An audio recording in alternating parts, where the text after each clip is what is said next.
Picturesque.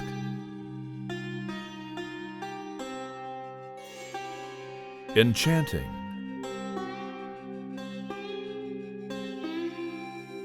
Ancient.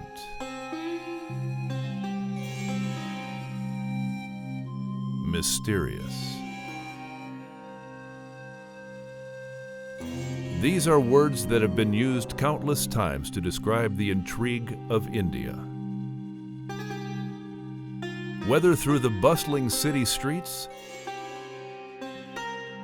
or dusty pathways in remote villages.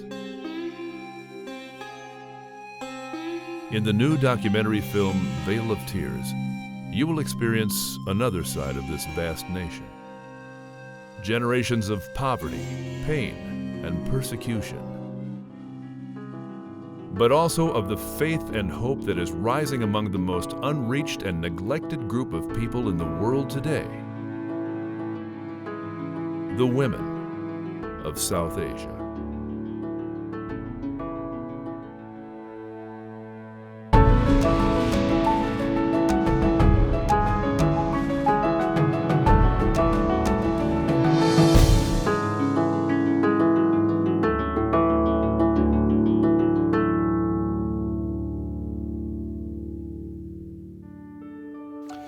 So this was our first time to India, and I really didn't know that much about India. I'd seen a few specials on television, and I've known of Gospel for Asia for many years. We knew about the problems the women were facing, the suffering, the persecution. Well, let me say we thought we knew. That's when we got together with Gospel for Asia. We started uncovering all these stats and seeing all these stories of what was happening to the women in that part of the world. And however bad we thought it was, well, in reality, it was far, far worse. It was a real wake-up call. We were truly blessed to have Natalie Grant get involved with our film. We find ourselves among a culturally different group of people who live impoverished, hard labor lives in the tribal villages of Orissa.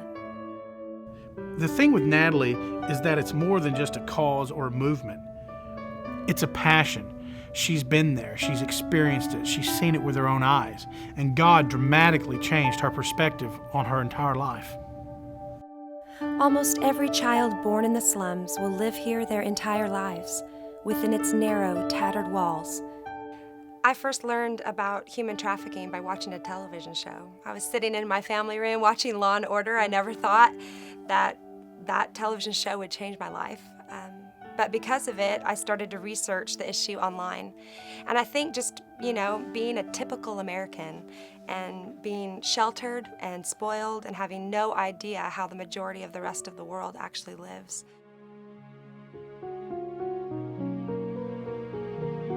Our goal with this movie is so simple, and that is to show people the life cycle of a woman.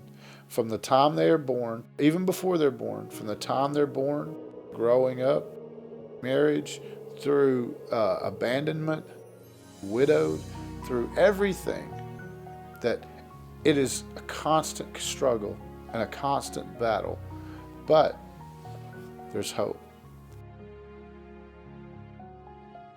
Through my research, I began to see the oppression of women throughout the world, especially in the region of India. And when I would begin to read stories, it was more than just statistics and facts. And those statistics were mind-numbing and overwhelming. 27 million people in the world still in slavery. It's like you can't even begin to digest that. But the more that I began to read real stories of real women and young girls who were having the most unthinkable things done to them. It's so beyond our comprehension from what here, as we understand, as women's rights, or that, if they're paid a little bit less, or whatever the problems here, it's nothing compared to the problems that the women face there.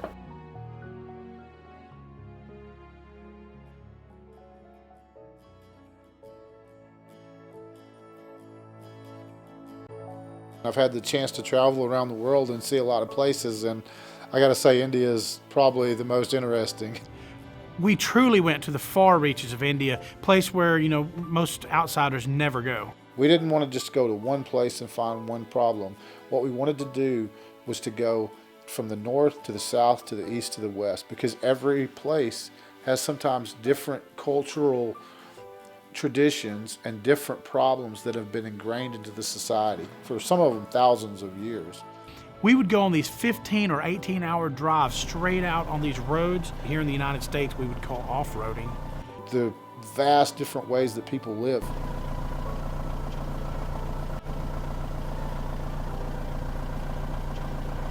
From the villages where they literally have nothing. They have no running water. They have none of the things that we have, to Mumbai, where there's billion-dollar homes and there's gorgeous places. It was amazing to see the variety of cultures that exist within the overall culture.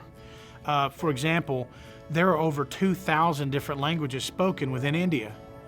Yeah, 2,000 different languages spoken within one country. And so when we started interviewing people, and sometimes we would have 1, 2, 3 translators just to get to English. So having a conversation where you're talking to a translator to another translator can sometimes be difficult. When we went out places, literally everywhere we went, everybody's eyes were like glued on us. People were looking and people were turning their head. One place there was a market, and so we said, hey, we've got to get out, we've got to get the story. And so our idea, of course, was to jump out, get a little bit of footage, and then just head out, before we made too much of a ruckus.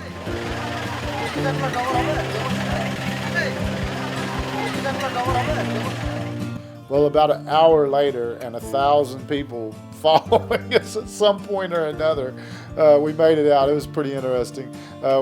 We would create throngs of people, sometimes to the degree that we would get out and within minutes there's 100 people that start to look and start to gather around and start to follow us.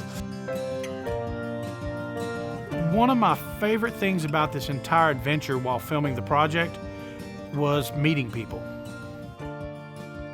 Okay, bro. Bye-bye. Bye-bye. See you later. See you later. Gospel for Asia has established Bridge of Hope centers all throughout India, and I tell you, when we went to these remote villages and visited these Bridge of Hope centers, they teach the children how to read and write, do math. They teach them all these things about how to keep yourself clean, like wash your hands. Things like that we take for granted in a Western culture. Thank you for this. With me. It's my parents.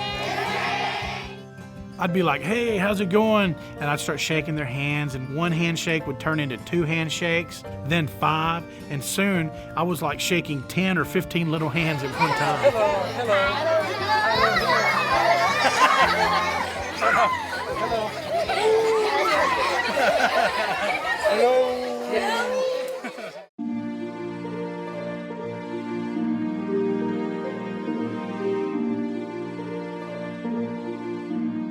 It's very diverse. There's this huge, massive problem with poverty, and deep, deep poverty, a poverty that we don't even comprehend in America.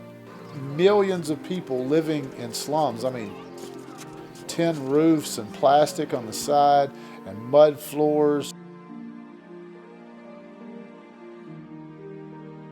But then you have another sect, which is people who don't even have the slums. They literally live under an overpass or a bridge, and there's hundreds of them, and they're everywhere.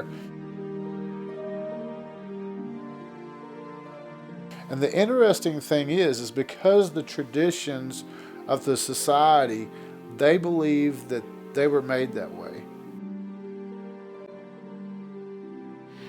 The way they were being treated, the way they were being overlooked, the way that they were actually being treated the trash of their society. It's what kind of led me to get on a plane and fly across the world, and I found myself in Mumbai in India. a place I had never been. And I was confronted with so many different emotions just the first time I stepped off the plane. The smells, the sounds, all of this cosmopolitan nature to this city, but people literally living in cardboard and using the bathroom on the streets right in front of me. It's something that I think to this day I'm still trying to process. Veil of Tears tells the stories of women who are just like every other woman in the world, except that these women are brutalized, they're despised, they're persecuted culturally, simply because they're women. And this has been going on for generations. When I began to meet the women, and I remember going into Mumbai, visiting the red light district, seeing little girls for sale on the street, some of them as young as 5 years of age. And my husband and I had the opportunity to tour a brothel, and seeing these little tiny rooms with these beds lined up, and one of them had a rope tied to the end of it, and I remember thinking, don't even ask. But I asked, and they said, there's no child care. I mean, these are working women, but there's no place to go drop off their children. So this woman has an 18-month-old daughter that she tethers to the end of the bed while she's forced to work so that she knows where she is. And these are things that my husband and I say wrecked us for life. We've never been the same since that trip.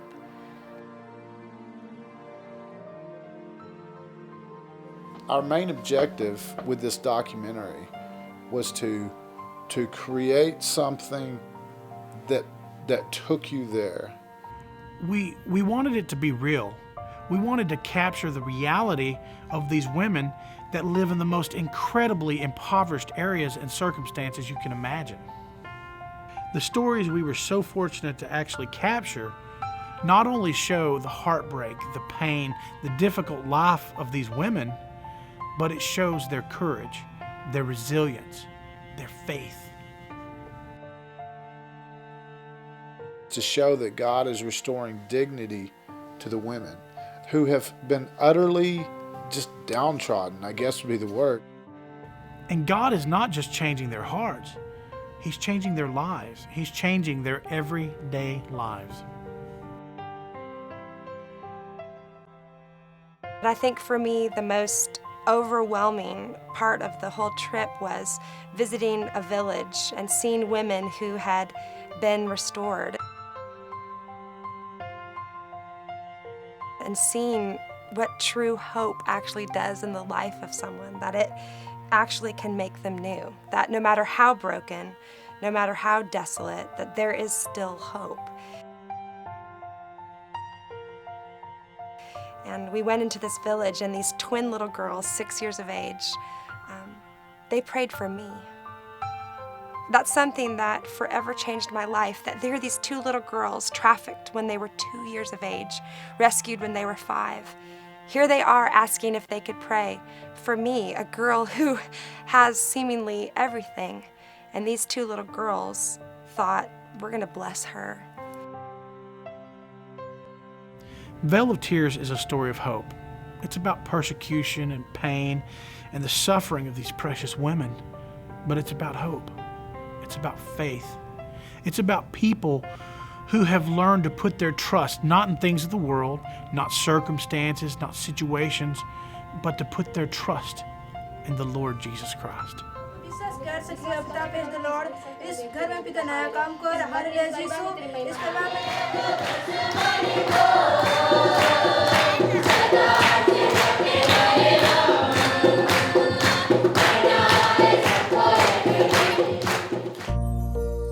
Almost every time I watch a documentary about something like this, about a really tough situation, the thing is, at the end, you feel depressed and you feel like, oh man, this is terrible.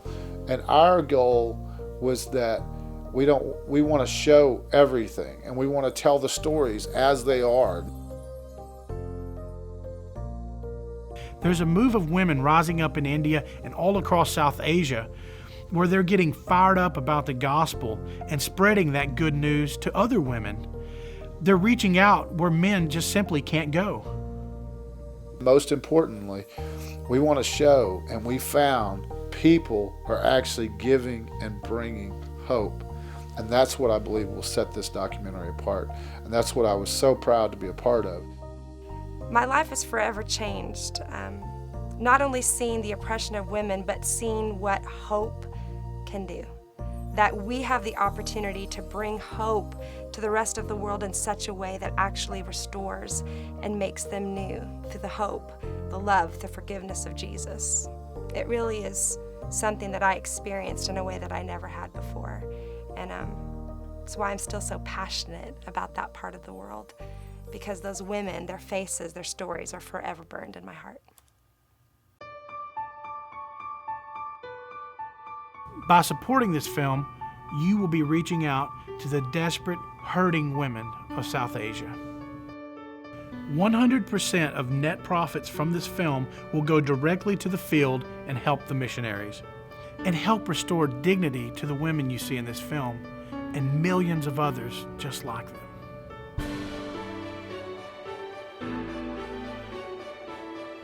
And I believe that it is a part of what is a movement, not a movie. And I believe that's what's going to set this apart. And I believe when people walk out of the theater, if you've never known anything about India, you will be fascinated, you will laugh, you will cry, and you will be moved. My prayer is that when you see this film, that it will completely flip your worldview upside down. Because you will get to see God's redeeming love in action.